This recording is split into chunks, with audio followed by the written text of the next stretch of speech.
Kahoot is a game-based response system that can be used by teachers and administrators. It provides the opportunity to create quizzes, discussions, and surveys, in which creates a social and game-like environment. You can either create your own, or you can come up to public Kahoots and search any type of subject that you would like to find already pre-made Kahoots for your class. I'm going to go ahead and go to the new Kahoot and create a survey.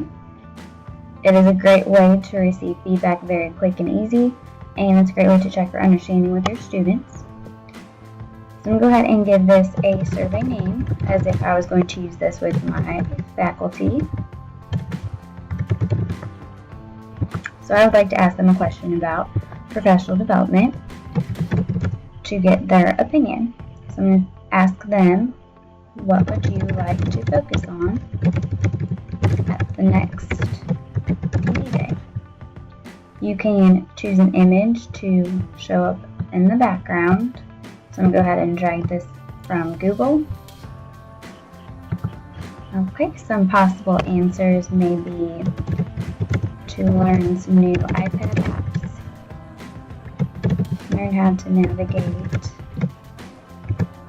Infinite Campus with all of the new changes, learn new web tools for the classroom, and maybe focus on student data and new resources for those students. So I'm going to save and continue. I'm going to set my privacy settings to private, and this is going to be used at a school. Once you save and continue, when the teachers are logging in, or even students, they have a PIN that all they have to do is type into their device. So I'm going to go ahead and add a YouTube video, so it kind of keeps everyone busy while everyone logs in. So I'm going to use this Kid President Pep Talk video. All you have to do is paste it and click Done. The challenge is that everyone would need a mobile device, so you might need a tablet, iPad, or an iPhone. I'm going to go ahead and launch this. As you can see, the video will start playing, and then everyone can put in their game pin. They can either leave this window down that shows the game pin, or you can minimize it to show the video. So I'm going to go ahead and put in our game pin. Once you do that, each of the students or teachers would write their name. As you can see, once they are in, their name shows up on that main screen, which you could project on a smartboard. So I'm going to go ahead and start the game. And as you can see over here on the mobile device, the possible answers show up as a shape that correlate with the question and your possible answers. So as you can see, there is a timer, which could be challenging because some students or teachers may need more time than is given. I'm going to go ahead and select my answer. Once everyone is selected, you can see it shows up as a bar graph to see which option received the most votes. This would be great to use as a getting to know you activity, a new teacher orientation quiz, using votes at a faculty meeting, and there are numerous ways you could use it in the classroom with your students. Kahoot is similar to Quizlet because the students are being quizzed as a game and they get to see who has the highest score. However, the access is very quick and easy for students and teachers because students do not need an account. It is also a quick formative assessment that makes it fun for students. There is a timer though, so students who answer the quickest receive the most points. Kahoot is also similar to Smartboard Centios because they are answering multiple choice questions. However, teachers have to create classes beforehand, which does take time, so they have to individually enter each student's name, whereas on Kahoot, each student just enters their own name right when they're logging into the game. You can also download the results at the end to keep track of a class result or your faculty's results.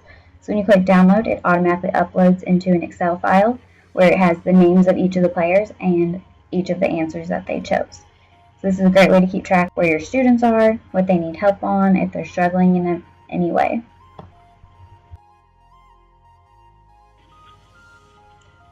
The second mobile tool is Nearpod. This is an interactive presentation tool. So some aspects about Nearpod: you can keep track of different videos in your library, so it could be ones that you create or ones that you download for free. You can also look up ones that have already been made. One drawback is that some of these are very pricey, but they are like entire units that you can use with your students. The grade levels range from kindergarten up through high school, so there are some great lessons in here.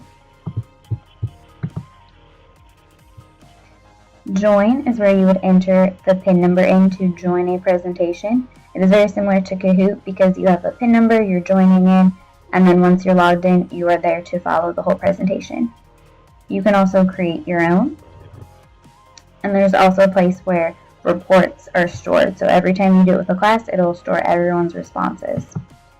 On Nearpod, when you want to make your own presentation, you can click Add Slide.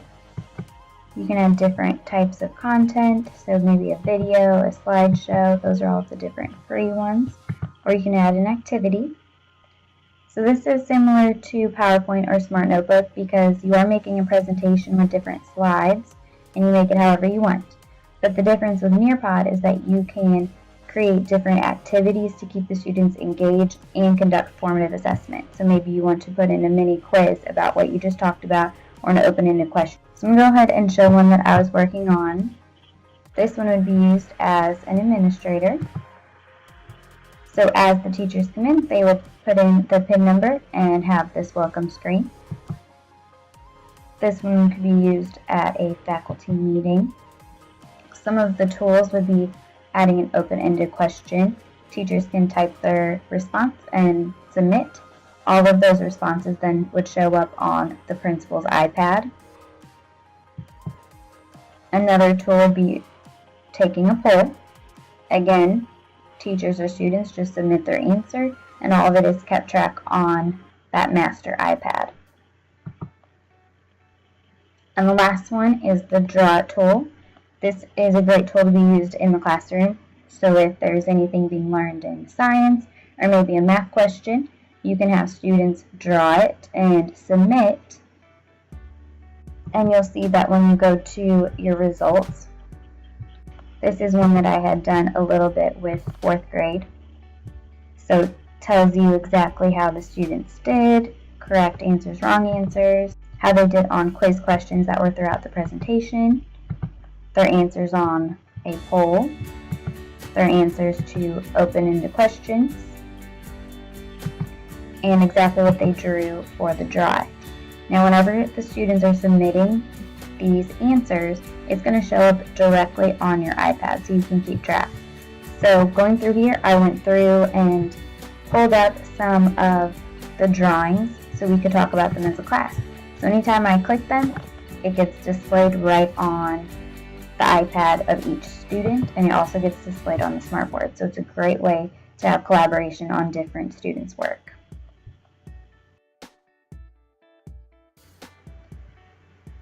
Voicethread is a web-based collaboration tool. To create a new Voicethread, you have to upload some type of media, so you would need to get a picture from your computer or take one from your webcam. Once you have a picture taken, you can post comments or videos. So as you can see over here, this is what the text comments would look like, and you can also add the audio comments. So here's an example of the audio. As an administrator, you may want to flip your faculty meetings so it makes the best use of your time. You could make a Voicethread slide with different videos so you could review exactly what is going to be talked about at the faculty meeting. Other teachers could also post recordings of their own comments on each of the slides, and they can type comments if they would rather do that. This works as a great collaboration tool as well because the teachers can interact before even coming to faculty meeting. So those are some ways that teachers can collaborate. As you can see down here, they can post their comment. So they can either make a voice recording, make a video, they can put in their cell phone number and Voicethread will call them so they can make a comment, or they can just simply use the text. Administrators could use this also, besides flipping their faculty meetings. They can post questions on here, and the teachers can post their comments and collaborate that way. Another way administrators could use Voicethread would be to share different tools that teachers can use, whether it be web tools or mobile tools, and give examples. Teachers could also collaborate on there and say how they're using it in their classroom and how they like it. It is similar to having Edmodo or Twitter because you are collaborating back and forth, but Voicethread allows you to use other tools such as the video, text, and voice. The challenges of using Voicethread are that it is time-consuming making the different slides, and also everyone who accesses Voicethread and wants to add comments must have an account. And as you can see over here, I do not have a picture as my avatar, but teachers could make their own account and their pictures would show up, and it would just kind of surround this picture here, and everyone's comments would play through for each slide.